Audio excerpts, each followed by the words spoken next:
Roman H Doxtator, Roman Hugh Doxtator. October 11, 1931. Clifford G. was my father, and Melinda J. was my mother. And she was a Doxtator too at the ER. Clifford Jr. Donald E. he passed away. Clarissa. Marilyn. Alan.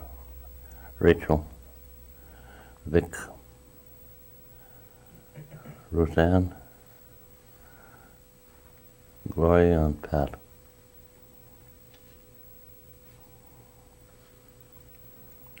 What else you want? Where did you said you think you were born at home? I don't know for sure. I'd have to look at the birth certificate. It might have been at Dr. Hill was there. I know that. I know that. I've seen her signature on my birth certificate. Where would home have been at the time?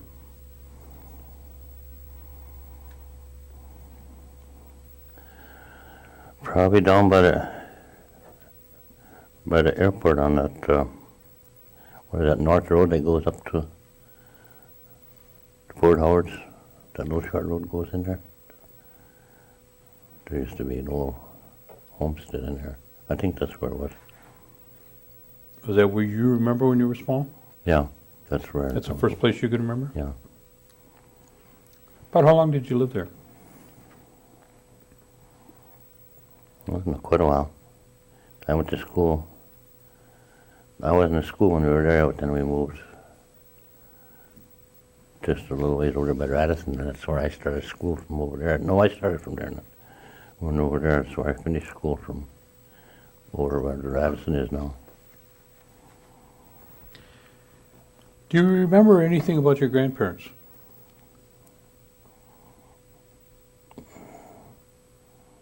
Isaac was my father's dad. I don't remember her, his wife at all. I don't remember her. You remember her name? Mm-mm. And where was Isaac location at? I think he lived that time. Remember I was telling you that house that was way down by Paulson's there, where that curve where that road was there, where you were asking what your grandma's, if she had lived down there. That was in the area down there somewhere by well, it's just off of Packerland now, where Packerland makes that little curve in the road there. That's where his residence. That's where he was. That's the last I can remember. That's the only place I can remember where he lived. And then Chancey was my ma's dad. I don't know her name. I never knew her neither. But he lived further. I can remember he had a little place right by the airport there now, somewhere right where that old road used to go up, right through the airport where it comes out by Barb's there now. That used to come right straight down across there to Packerland. There was a little side road where they were off in there, as far as I can remember. And then he moved here by where Babe lives there now. That's where he lived for. He spent his last years there. But then I remember my ma's grandpa and his wife, but I don't remember her name neither. He was Duke. I don't know if that was his right name or not. He lived up on 54 there by just past where Cooper Road comes out there, where the farm is now, the tribal farm. And there was a little house, big house, right along the railroad tracks up. That was my ma's. I think my grandpa lived there too. And then they moved into a night afterwards. But the great grandpa, he was quite old when I can remember him. I was small. You remember his name? Duke is all I can remember. Okay. I don't know if that was his right name or not. Might have been Henry, I'm not sure. Okay. But he had gone to Washington to meet one of the presidents. I don't know which one it was. I can't remember. It was in the 1900s, so whoever was there then, I don't know. I can't remember. Was there any documentation or papers about that meeting? Did you remember? I just remember that my mom used to tell me about that. And what was the purpose of the meeting? Do you remember? I don't have any idea. I don't remember what it was all about. But your mother told you about that. Yeah. Now well, your grandpa Duke, what kind of a man was he? Can you describe him to me? He was a big man. He was like Donnie. You remember Donnie? He was like that. He had a big white beard. He had white hair. When I remember him, he was well, I say he was old. I wonder, probably 70 or whatever. I don't know. But his hair was white. He had a big white beard. He was real. I don't know if he had education or not, but he talked like he's school-wise, you know. I don't know how far of school he went. What kind of work do you remember him doing? Did you know? I don't remember. That's not at all. What about the occupations of your grandparents? Can you remember what kind of occupations Well, they had? my dad's father was, he worked, I don't remember who the landscaper was, but he transplanted a lot of trees for some people out of Green Bay. I don't remember who it was. I can't remember. That's a long time ago. But he would, and these were mostly pretty good sized trees. He would, well, regular landscaping, you know. And my mom's dad, last I can remember, he worked at the soap factory. That's the only place I can remember that he worked. I don't know what he did before that. What about your grandmothers? Did they work out or did they work out? I can't remember them at all. I don't know. I remember my great-grandma, I can remember seeing her, but I don't even remember her name neither. She was...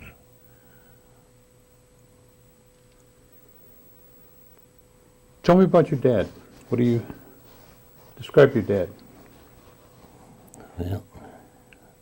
He played ball. He played ball at Vans for quite a few years. He played over there. He was, well, he started, I guess, the logging when Donnie and Cliff were born up at Popple River. That was in the late 20s. I think Cliff was born up there in 28. Then when they moved back here, then he went to work at the brickyard there by Hooker's. He worked there for quite a few years.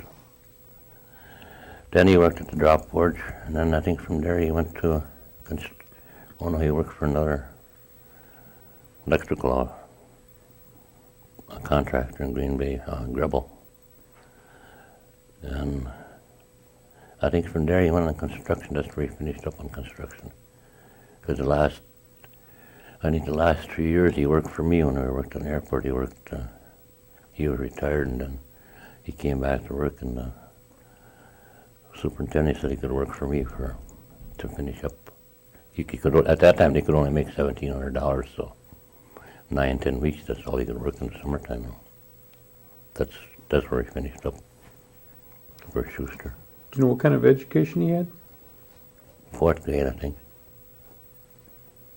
Was it, did he go away to school or did he just go? No, he went here somewhere, I don't know where. Because he was born and raised in a Norwegian settlement there, where my grandpa had been down there someplace in that area. What about your mother? Do you remember did she ever tell you where she went to school? She went to Toma. She said that's where they, if they would speak their language, their native language, then they would get punished for that. They weren't supposed to. They were supposed to learn to speak English, and that was all. That when she was going to school, I remember that real well when she told me that. And then she worked part-time here and there. After all the kids were pretty well grown up, then she worked. I think she used to go to the airport in the fall. I think that's. Oh, and then she used to clean, I think, at the hotel in Green Bay, when she was, the kids were pretty well all grown up then. At the Northland? Mm-hmm. I think that's where, and that where Melinda Hill and them used to all work down there. That whole crew, Yeah. yeah. Now, you were saying that you can remember when you were small, you were living over by the airport and going to school over there. About how old were you? You're just... Well, I started school when I was 5. That was probably first grade then over in... Yeah. Okay. Yeah, see, that's all that's all they had at that time. That's back in the 30s. What kind of was it a public school then? Mm-hmm. Babcock. What would you say your size of your class was? It was probably 8th, 1 through 8? Mm-hmm. There was probably, I think in our class there was 2 or 3, but I think there might have been 18 or 20 in the whole school put all together. What was the ratio between Indian and non-Indian at the time? I think we were the only Indians going there. It was Cliff and Don and myself and Clarissa probably was the only ones that went there. Because I graduated from there, but I only went 6 years. I skipped 2 grades. I graduated when I was 12. And I would have been out of high school when I was 16, but I got sick and I only went till I was 14. When did you move over on the county line? How old were you? 49. Were you out of? Were you out of school by then? I was 18. You were 18. And that's your dad built a home over there then? Yeah. Tell me about that. How do you remember anything about that moving over there? I cleared all the land there with a team of horses. And we built a little barn there with 7 cows, I guess, and a team of horses. The house was never finished. They just put up the shell, and that was about it. It was just about the end of the line out when, or did the road go through? No, that went on right straight through. To 29? Mm-hmm. But it was just a gravel road at that time. I think they were. I don't think it was much after that when they raised it all up and blacktopped it. It wasn't too many years after that.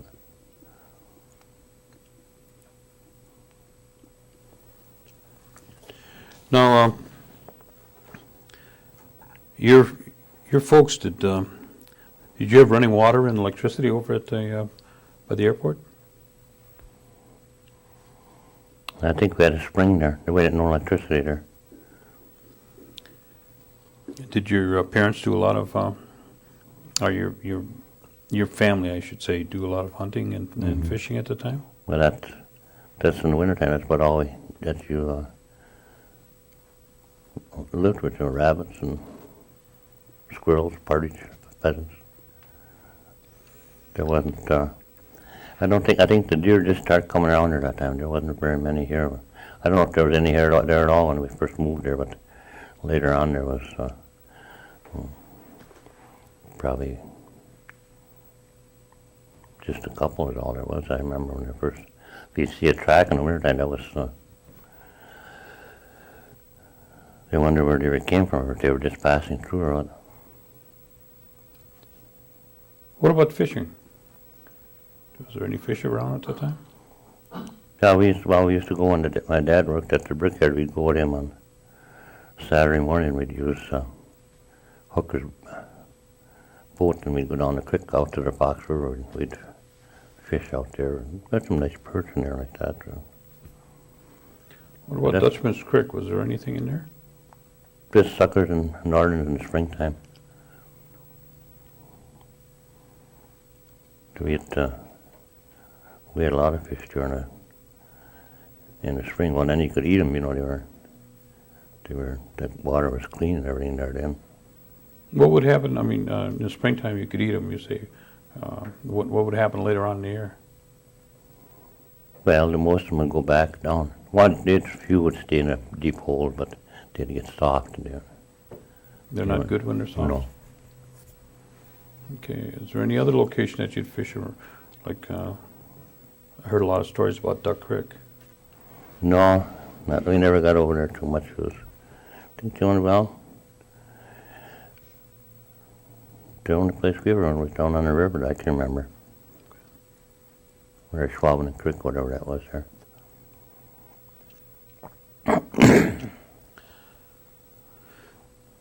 What about Christmas? Well, first of all, your grandparents, which churches did they go to? They go to the Methodist or the Stone Church? I think the Methodists they belonged to, I'm pretty sure. But my mom always belonged to the Episcopal.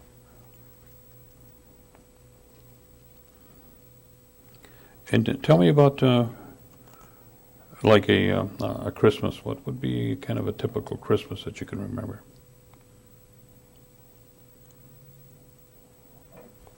Once we got one present, that would be what we always had.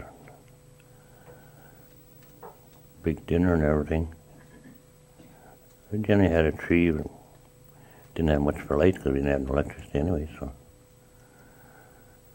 But we always went to church on Christmas Eve and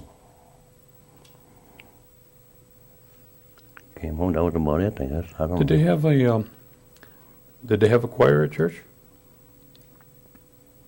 I can't remember.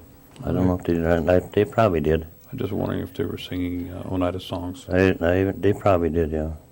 We always had, well, at that time we always had Christmas program at school, and then you'd trade gifts with everyone at school back. Well, you draw names, Did you participate? Yeah. And was that at the mission that they had the No, the that was gifts, at Babcock. At Babcock. That's the only place I went to school. Okay. There in West De Pere. Did you have any relationship with the sisters at the church at all? We used to have YPF there. Who was the priest at the time? Father Christian, probably. Yeah, he was. Now, did your family do anything like any special recipes or crafts or basket making or beading or rug making? Storytelling.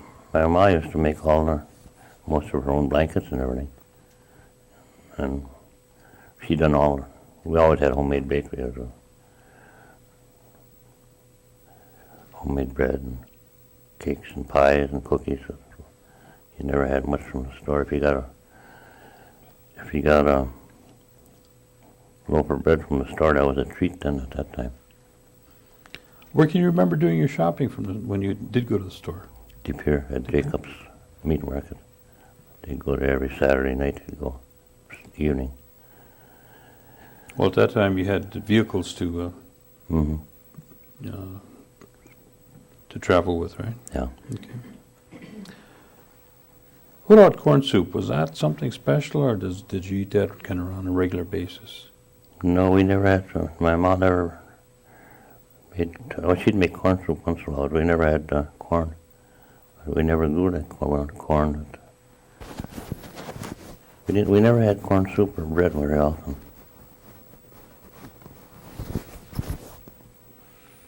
What about? Go ahead. Mostly just which was good. We had Johnny cake and soda biscuits and regular. What do you call it? Knuckle bread. That's about it.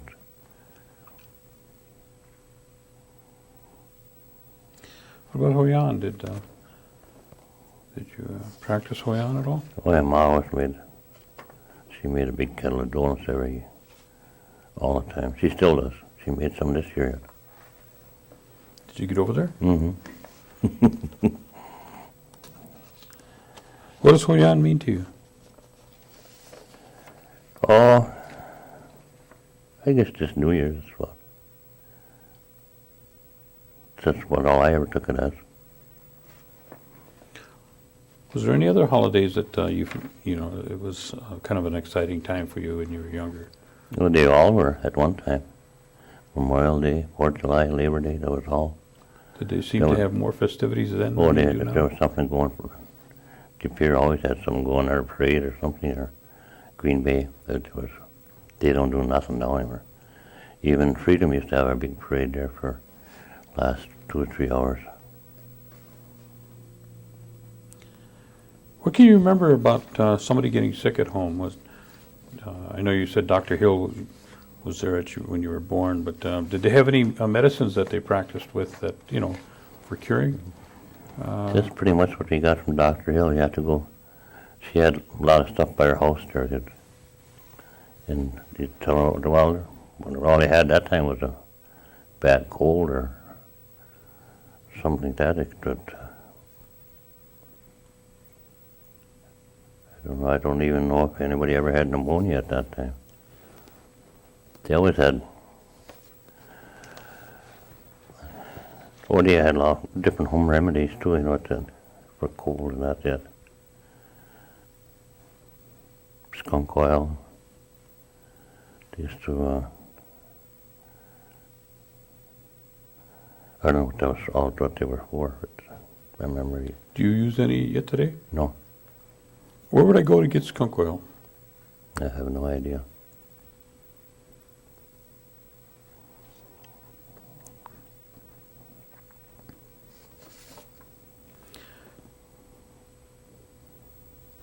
What about, we heard people talk about the St. Vitus dance.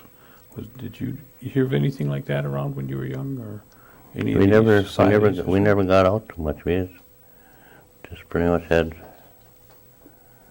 to go to the fair maybe in the summertime once, or go to the store on Saturday evening, and that was about it. If you're lucky, go to the movie once in a while while they were doing the shopping.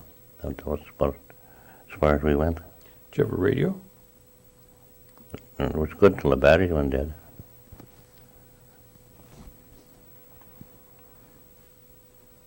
So you spent a great deal of time then, probably working around the house, and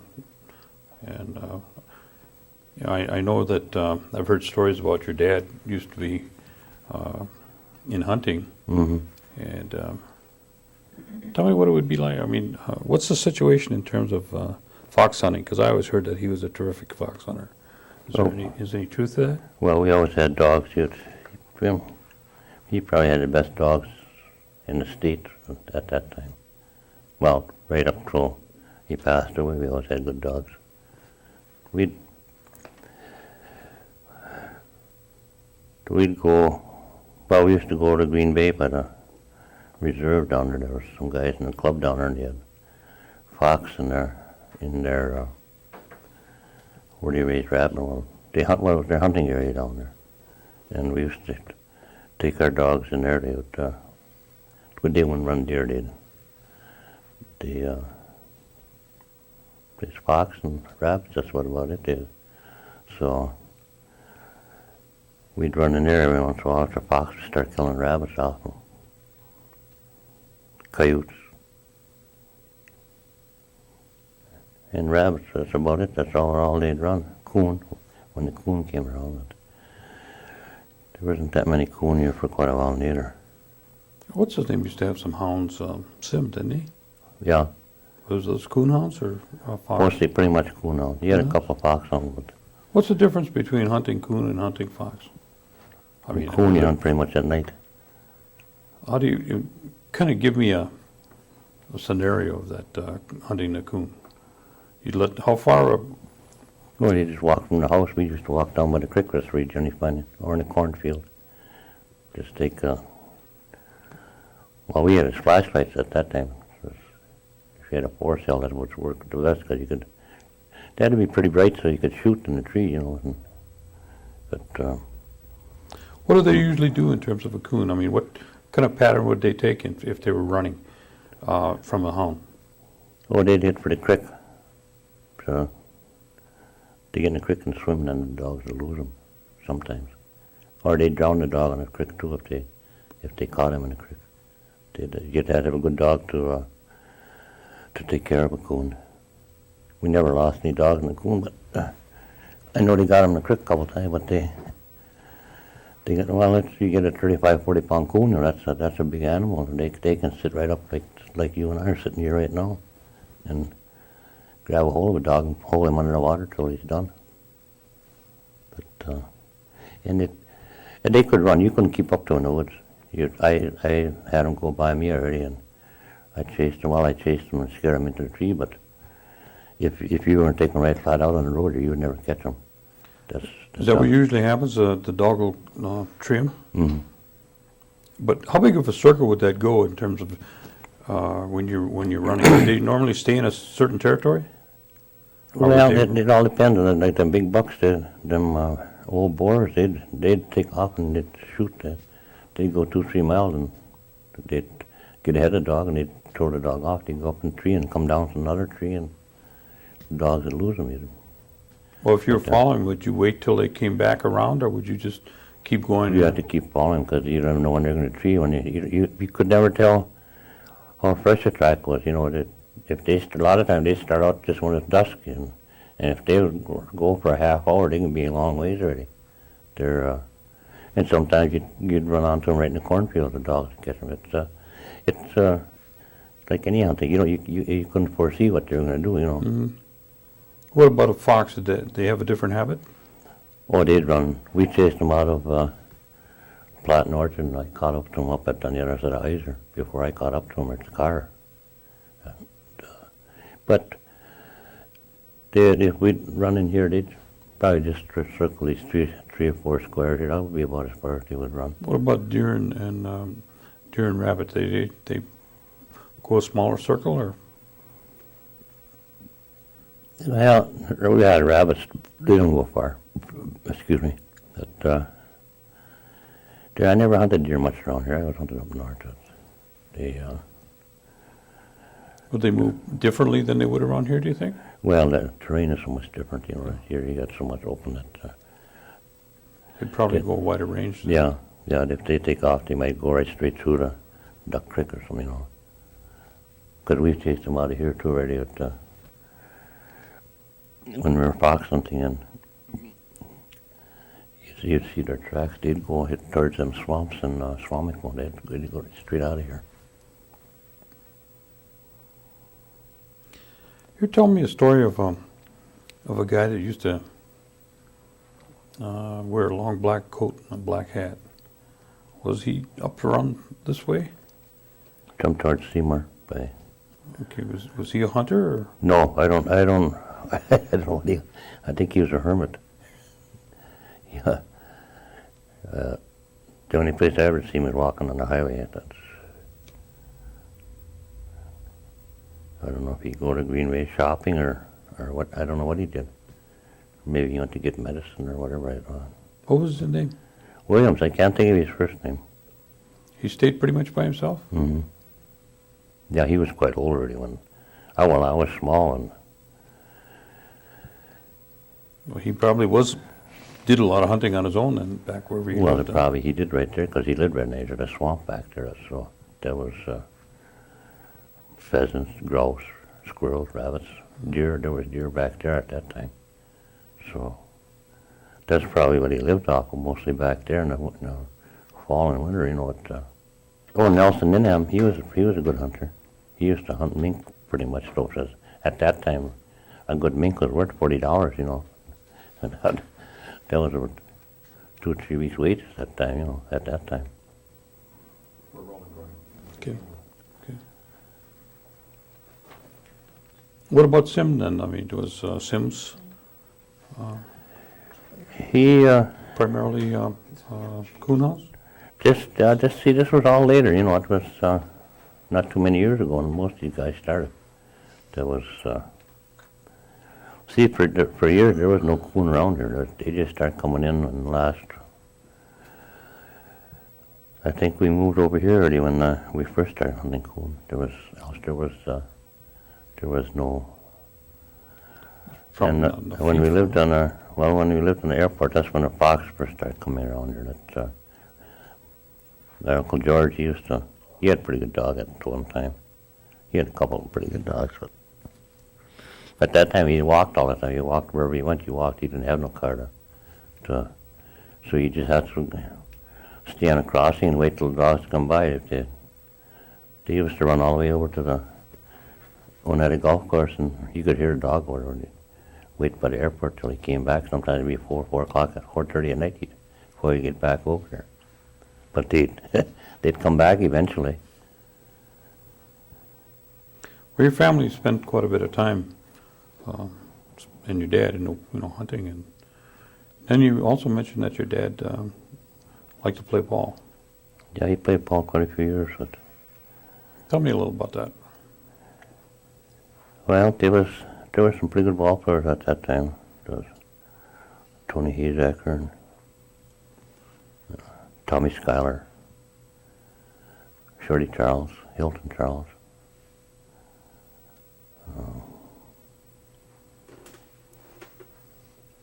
Kasich boys, Herman and Joe and Eddie.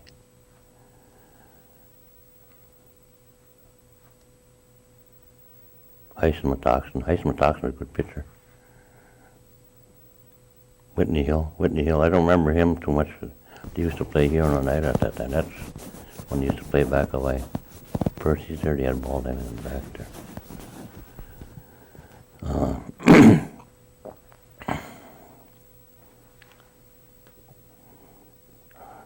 George House used to play a little bit. He was a pretty good pitcher, for at that time.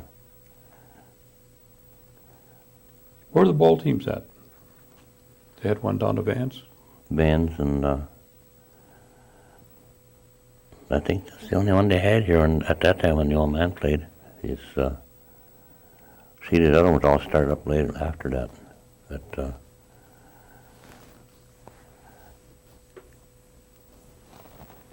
I don't remember. I think they used to play Freedom and Duck Creek and Seymour, Black Creek. I think that was there. Hebel's Corners, Denmark.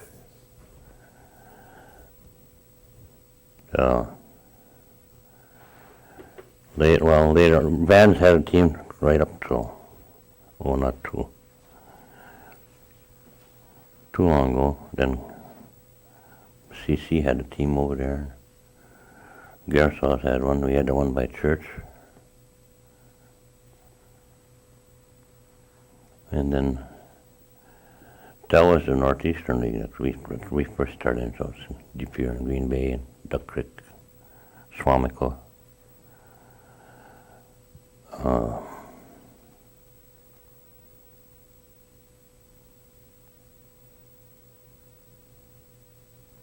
I think there's a couple. Eaton used to play in there.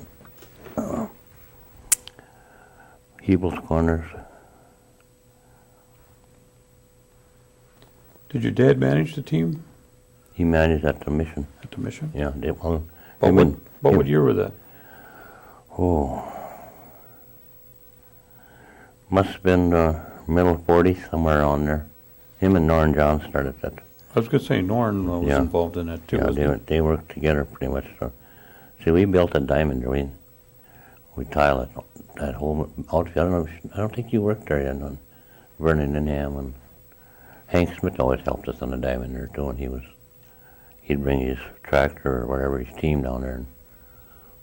And there was a lot of handwork at that time. We tiled that whole outfield there on the Mission diamond, but we built the whole diamond from nothing.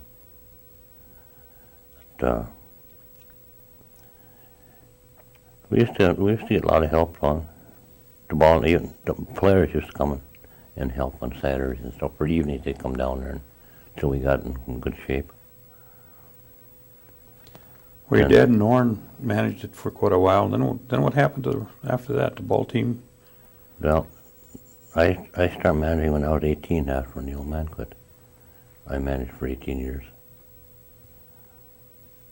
I quit when I was 36, so I couldn't take it no more. But there was, whatever you did there, you spent out of your own pocket. They didn't have no. Well, all they did was pass the hat, and if you had enough to get uniforms and baseballs and bats, that was about it. They just kept alive with donations. And when Duck Creek came, think it was a playoff game. I'm talking the 40s now. They took up collection. I think they had about $115. That was the biggest collection that they would ever have. If you got $30, $40 of it. But the umpires only got $5. You know, it's what you get a dozen balls for $24, $23.95 or whatever it was. So that would last you. I think you have to have 4 balls a game. I'm not sure. At least, you know, you start out with. But if you might use half a dozen a game, but then you could get by with about 4. So you had 3 games, but then you always had to have practice balls. Bats, very well, you know how many bats you broke. What would you say is the biggest rivalry at the time with the Mission? Probably Oneida and Duck Creek, probably. That was the biggest drawing crowd there was. So. Who were the Billy Goats? They were from Green Bay. They didn't. Well, they had to pick a whole Green Bay for their team. You know, they could go right out of the high schools and whatever. Legion ball players, not that. They had. Well, they probably had 50-1 choice to what we had out here. You know, for overall, but they generally feel a pretty good team, but they didn't have no. Wherever we go, we'd have the big bat, you know, the fans. And if they'd have 10, 15 fans, maybe that'd be a lot in their stand. We'd probably have, a lot of times we'd have 200, you know. It was a big outing at one time for the tribal members for the ball games. Well, that was every Sunday. They go to 10 o'clock mass, and if they were a little ways from to get to church and stuff, they'd bring their lunch and eat back at the church, and then stay for the ball game. You know, it was a day. There was a whole day when we had home games. Then Bishop, he always wanted a home game on Bishop's Day, so he could go down and watch the game too. But it was rough going it. That's like I say. That's all we had for backing is what the pastor had for uniforms, and well, they used to go out and all the merchants someone would sponsor a whole uniform, you know, but someone would give $5 or $10, whatever. They'd make a schedule up, and then they'd put their names on there for whatever they donated, and then they would pass them schedule out at the game, you know, for whoever wanted them. Oh, you say you didn't finish high school? No. Where did you go to high school? West Pier. How far did you go there? Well, 2 years, sophomore. What did you do after you left high school? Well, I had polio then, so when I was 14. I see. So for about a year and a half, couldn't do nothing. That was pretty bad at that time, polio. Well, that was just before the epidemic broke out. I think it was 44, 43, somewhere around in there. Because they didn't know what it was till. Well, there was 2 of us. There was a bougie girl from down on 5th Double E or someplace, and the doctors didn't know what it was then. So our folks ended up taking us to a chiropractor in Seymour. He's the only one that pulled us out of it. There was no medication for it. They didn't know what was wrong.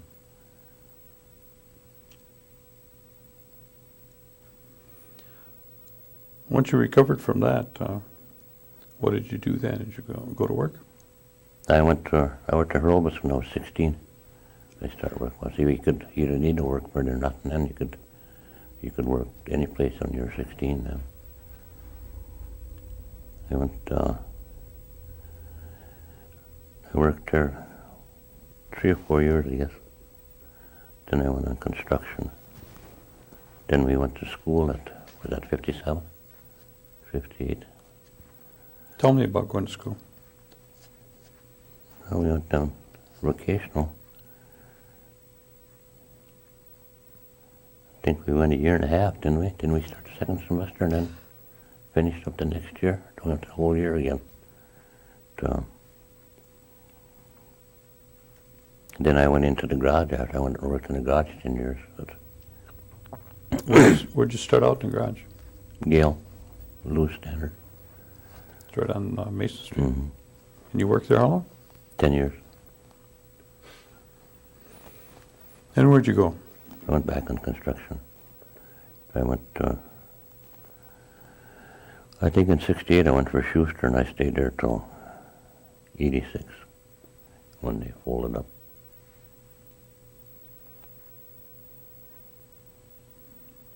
Then I kind of, 3 years I guess I worked for Butch and them for, well they had some cat work and loader, bulldozer, backhoe work. I ran the crane for them. Loaders, backhoe, cat, I ran all that. Till then I went down by you guys there. Where was that? At the casino. Tell me about the casino. Well, it's quite an experience. It's if you like people, that's a good place to work. You meet all kinds. Or you meet. Well, I used to meet a lot of people that's from baseball and bowling and work.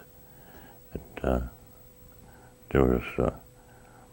I don't think there was any time I had worked that I didn't have 4 or 5 people or I knew that I worked with or dart ball or some area from back.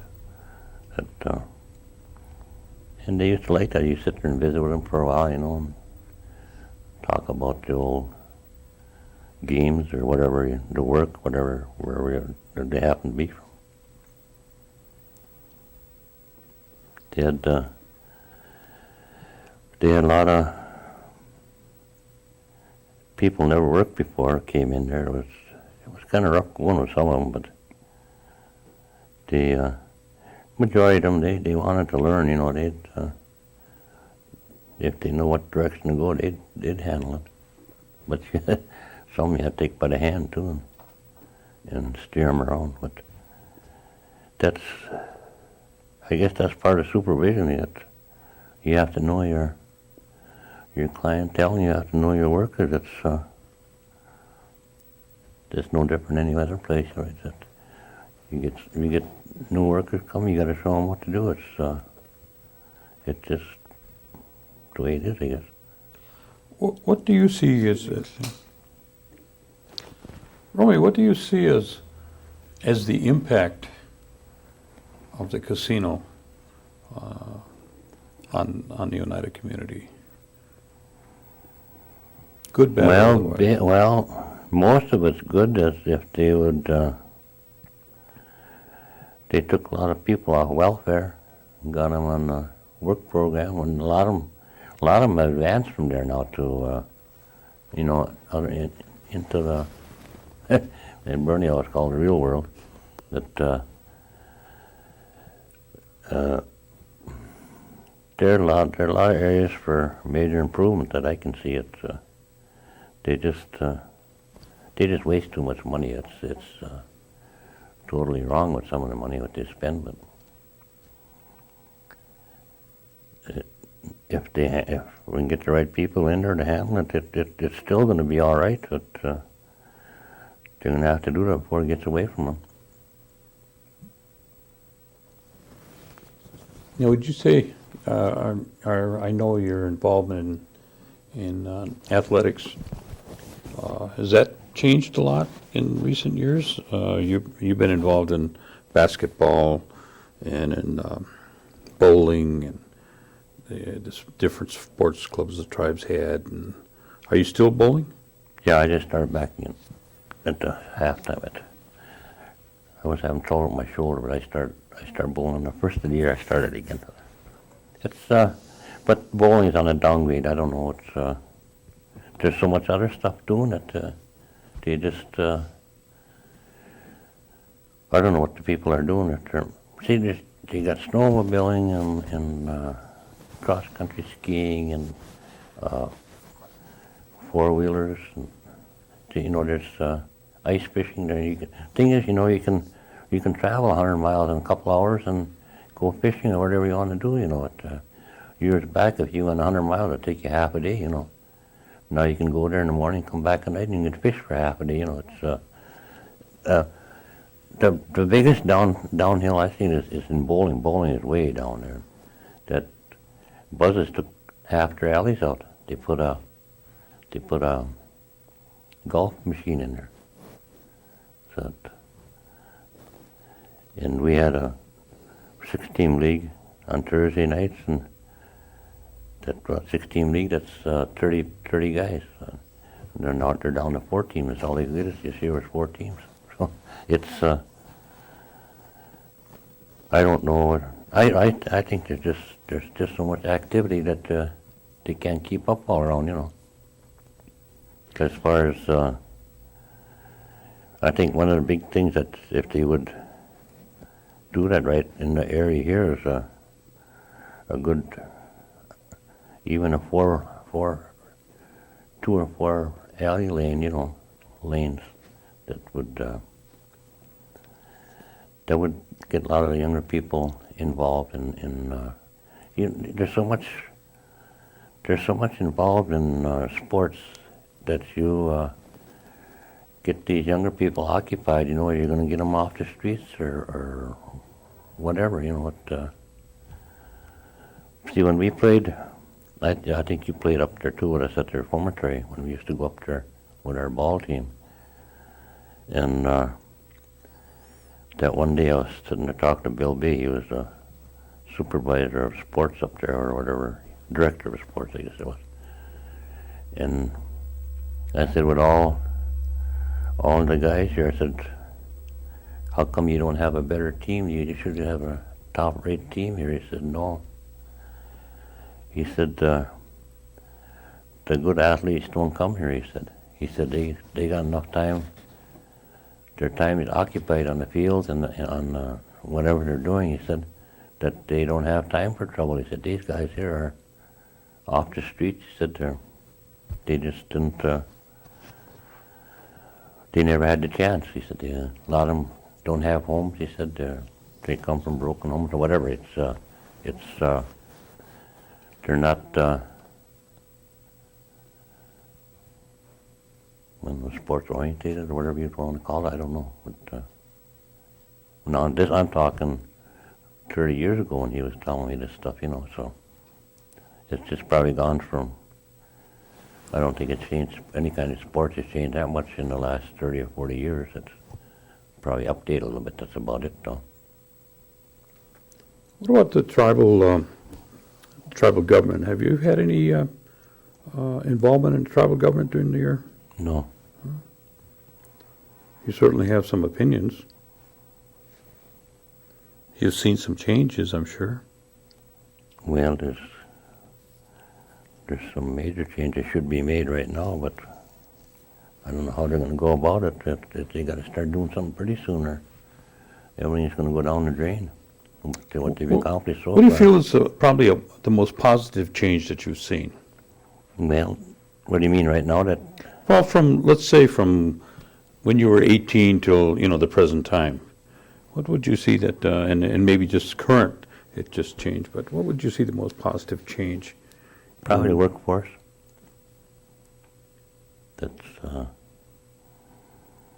And I think there's a lot more involvement in education now too. Which has to be to keep advancing in the stuff that they have now. So, but I think there's more kids graduating even just from high school than they did when we were young. Because when we were young, there were a lot of them couldn't afford to go to school. There was no funds for it. If you could see some changes to be made, what would you like to see? You mentioned something about if they don't change their ways, there could be some problems. Well, What kind of changes would you like to see? the first thing that I would do, if possible, is start right on top. Make that a 3-man board at the administrator's board instead of one guy controlling the whole thing. It's too one-sided, you know. Things aren't being done that they get these petitions out and they go so far and that's it. They don't follow through.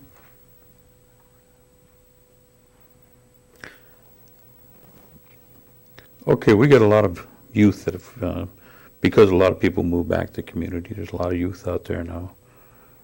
What's the recommendation that you would give to give them a helping hand from your point of view, your experience?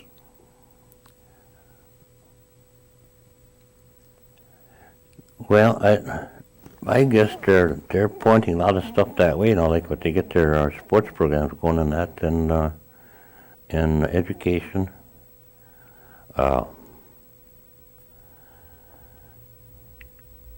Your older people got to get involved with your younger people and get them going in the right direction. That's which a lot of it is going now, but it's still there's still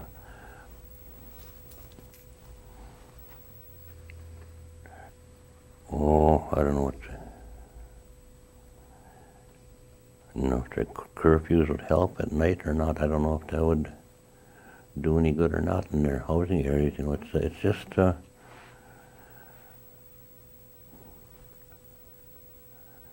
they're not in good control right now. It's getting better, but it's not like when we were young. And one of the first things you did was you get up Sunday morning, you go to church, you know, and you don't see that many people. Well, there's quite a few in church yet, but you don't see a lot of the young people that I would like to see go. Maybe that's one person's opinion, you know. But that would be a good start in the right direction right there, you know. Because they got a lot of stuff like camps and, you know, and stuff that come directly out of church. There are different areas that they cover with positive action, if you want to call it that, to help these younger people out that let's say a lot of them have no direction at all. You know, they don't know which way to go or if they get there, how they're going to get there. You know, Is that true in Oneida, or is that true throughout the I think country? through the whole area it is, just our area here, you know. Because they're running into a lot of gang trouble in Green Bay, which they said 3 or 4 years ago, they said they didn't have no trouble. That's when they started. That's when they should have stopped it too, but they got such a foothold there now, it's going to be hard too. Well, they can stop it, but they keep them from spreading. Maybe I don't know if they're going to shut it down completely, but that's one of the places where they're going to have to, even right at home here.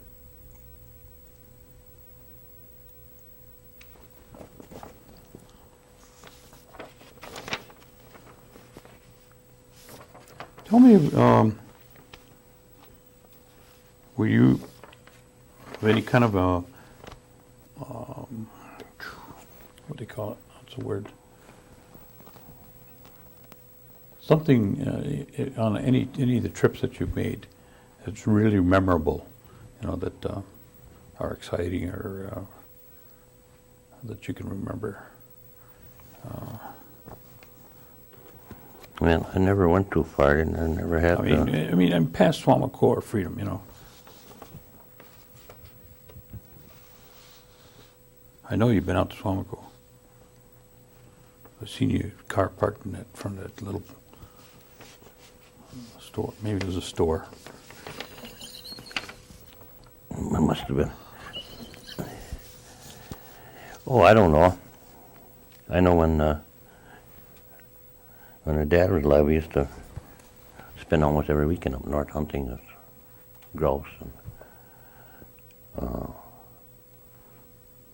scouting out our deer territory, for the coming year and stuff. But that was probably, fall time was probably the biggest time of the year, and if you go early, you do a little fishing. But he wasn't much of a fisherman, but I fished quite a bit, but not as much as I'd like to, but that would probably be, and like get up there too, you meet a lot of people from home here, spend their time. Well, a lot of them got their summer homes and stuff up there, or hunting cottages and stuff, they spend their weekends up there too. I know your dad enjoyed the woods, Yeah, he would have, if he could have found a place right in the woods to stay, that's where he would have stayed. But there was a story that I seen someplace. I don't know if it's true or not, but I had heard that all the Doxtator boys went up north hunting, and Melinda, your mother, stayed back, and She used to go with us off and on. and they were up there hunting. When they came back, she had more deer hanging up than they had up at the camp. Is that true? Was there a story on that? Possible, I suppose. I heard that it was a newspaper article I seen where she had some hanging up when they came back from camp. I forget about what year that was. Yeah, she probably went up to us and come back early. Remember when that bear was over by your house here a few years ago? Yeah, that was. Did he come down this way often? Yeah, they see them several times a year now. They're coming further and further down. Now, the last couple of years, they didn't have to because they had good feed up there. But if they start running for a short of feed up there, then they move. They got to go where they feed it. That's what it's all about. Now, the last couple of years, they had good acorns, and berries weren't much, but the acorns and the other stuff that they live on, I guess the berries were pretty good, but last year they were real good, but this year they weren't quite as good. But they weren't even baiting as good as they do otherwise, other years.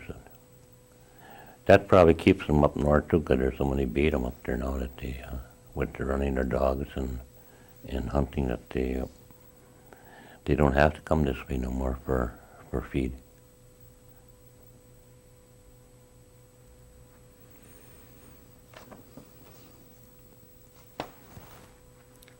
Well, I ran out of questions.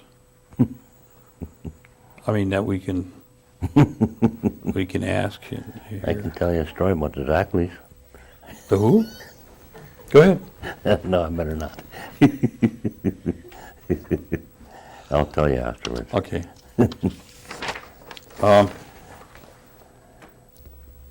Leave about an hour and a half early, and then generally somebody give us a ride home. What if it was like in the summertime? It was nice. You just take your time and go home too. Everybody walked, Mm-hmm. Yeah.